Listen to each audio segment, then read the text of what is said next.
Eu converso com o auditor fiscal do Trabalho do Ministério do Trabalho e Emprego, senhor Mário Parreiras de Faria. Ele vai falar conosco sobre o rompimento da barragem de Fundão. Auditor, o senhor pode comentar, com base nas fiscalizações realizadas na barragem de Fundão, se foi realmente constatado se tratar de um acidente de trabalho ocorrido lá? Na nossa perspectiva, foi um acidente de trabalho, né?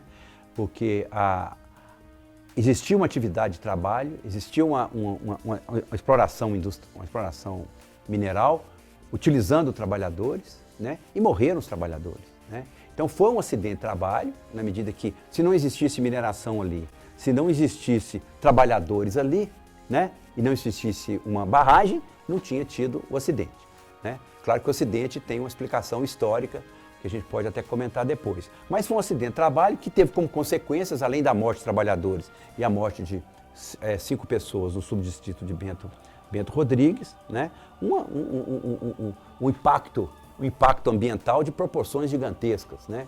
Cujos efeitos nós vamos sofrer ainda por algumas décadas. Nós gostaríamos que o senhor comentasse sobre os principais pontos levantados nessa fiscalização e quais foram as principais conclusões que constam do relatório gerado após o trabalho em loco.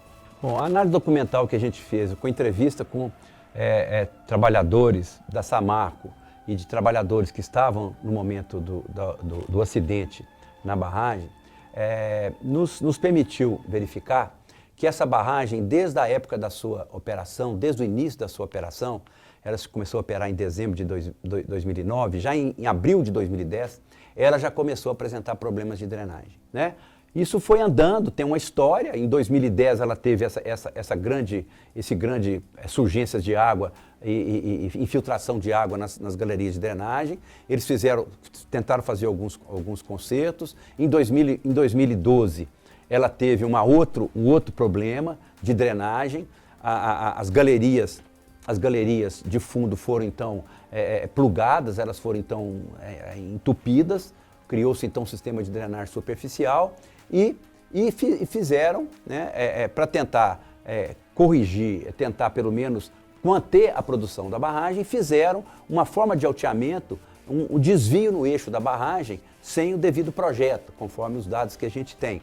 Um desvio em S na barragem, e para tentar, para continuar a produção e desviar também de uma influência que a mina vizinha, o depósito de rejeito, o depósito de estéreo da mina vizinha jogava água para dentro dessa uma parte da barragem, fazendo com que aumentasse ainda mais a saturação de água da barragem.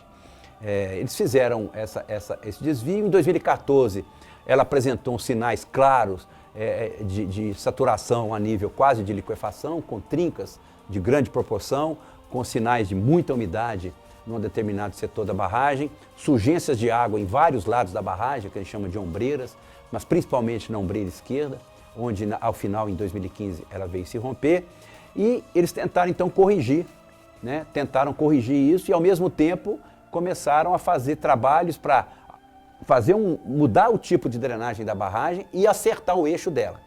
E não era para fazer isso interrompendo as atividades? Teoricamente, você teria que interromper essas atividades para parar de jogar rejeito na barragem, numa barragem que já estava saturada, né? E é bom que se diga aqui também que a partir de 2012, com esse desvio do eixo da barragem, eles aumentaram muito a deposição de rejeito na barragem. Aumentaram de uma forma exponencial.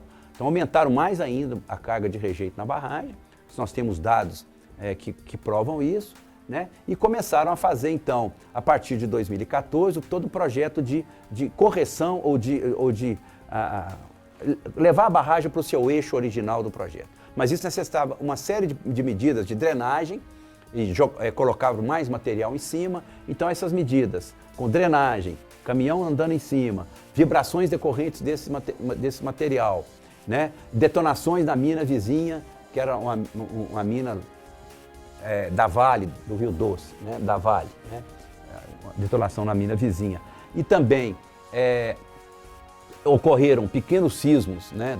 3 pares de sismos, algumas horas antes da detonação, do rompimento da barragem, que se viram então foram a confluência de fatores que levou ao rompimento da barragem. Uma barragem bem drenada, né, ela não ruiria com um sismo de 2,3 na escala Richter. Segundo o Manual de Barragem do Ministério das Minas e Energia, de 2012, uma barragem tem que ser construída para resistir sismos de 5,0 na escala Richter, né?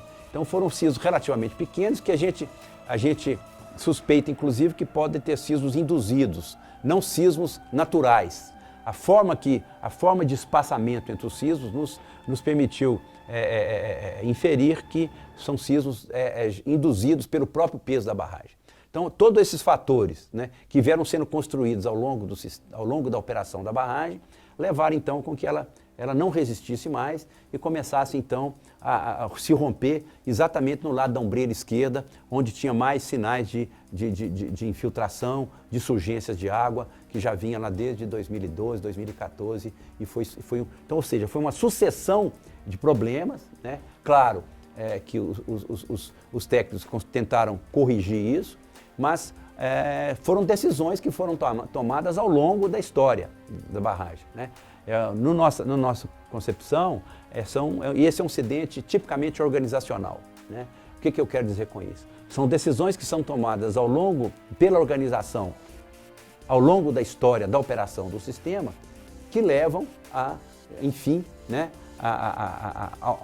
ao desfecho dessa situação. Ou seja, são sinais que vão sendo dados ao longo da operação que não são devidamente valorizados, né, pela organização, no sentido de, olha, está acontecendo algum problema, vamos dar uma parada, vamos ver o que nós podemos fazer, né? Mas enfim, então a questão da pressão por produção, né, a questão de manter a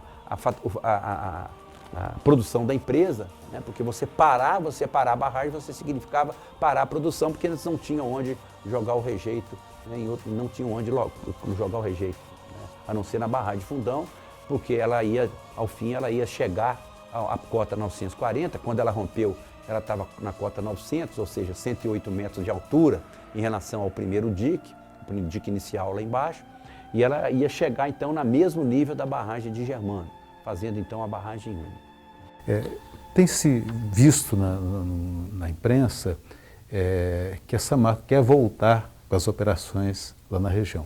O Ministério do Trabalho e Emprego tem alguma posição a respeito? A volta da operação da barragem, ela vai depender, né, ou melhor, da empresa, vai depender agora de um projeto que tem que ser aprovado pelos órgãos ambientais, né, pelo próprio Departamento Nacional de Produção Mineral, que verifica, do ponto de vista técnico, né, a adequação da proposta que é feita, e eu acredito que se tiver tudo adequado, se tiver tudo dentro dos parâmetros legais e normativos, ela vai voltar a operar, né? Mas não nesse modelo ali de Fundão, né? Fundão, do nosso ponto de vista, acabou. Não tem como você fazer, mas a empresa vai ter que arranjar um outro local para dispor o rejeito, né? Porque a forma de operar, a forma de processamento desse minério, né? A tecnologia que é utilizada, não sei que se utilize outra tecnologia, mas a tecnologia que se usa, até porque esse minério é bombeado por Espírito Santo, é uma tecnologia que gera muito rejeito, né? Gera muito rejeito, tanto arenoso quanto rejeito fino, né? Porque a barragem era dividida em dois setores, né? Um setor de rejeito arenoso, que fica próximo à barragem mesmo, próximo à cabeça da barragem, e o rejeito fino, que fica no fundo da barragem, que é um rejeito mais líquido, mais líquido, é um rejeito que tem muita água, e essa água ela vai sendo drenada de uma outra forma. Bom, agradecemos muito o senhor pela disponibilidade de conversar conosco e esperamos que realmente acidentes como esse nunca mais aconteçam, não só no nosso país, mas no mundo. Com certeza.